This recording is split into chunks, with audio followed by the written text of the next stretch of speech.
So coming to me question, mental health అనేది చాలా high priority issue అండి. ఇది ఇప్పుడే కాదు, ముందు కూడా ఉండింది. టీవీ కానీ, ఫోన్ కానీ, డ్రెస్సెస్ కానీ, మీ జ్యువెలరీ కానీ, మీ కార్లు కానీ, ఇల్లులు కానీ, ఇవన్నిటిపైన ధ్యాస ఎక్కువ పోతుంది.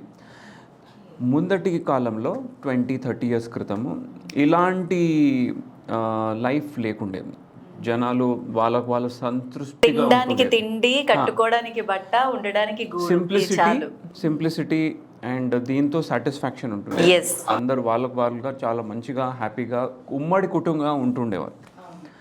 మంచి తిండి, పడుకోవడానికి మంచి టైము, మాట్లాడుకోవడానికి 2 మాటలు మంచిగా మాట్లాడుకోవడానికి ఎదురుగా కూర్చొని మాట్లాడుకునే టైం ఉండేది. ఈ రోజుల్లో అలాంటి టైం ఉన్నా కూడా పక్కకు పెట్టేసి షార్ట్గా కాల్ పైన మాట్లాడేసి లేకపోతే చాటింగ్ చేసేసి నడిపించేస్తున్నారు. అది కూడా చేయట్లేదు చాలా మంది. అది కూడా బిజీ అనేది ఒక ఫార్ములా అయిపోయింది, ఒక చాలా కామన్గా వాడే వర్డ్.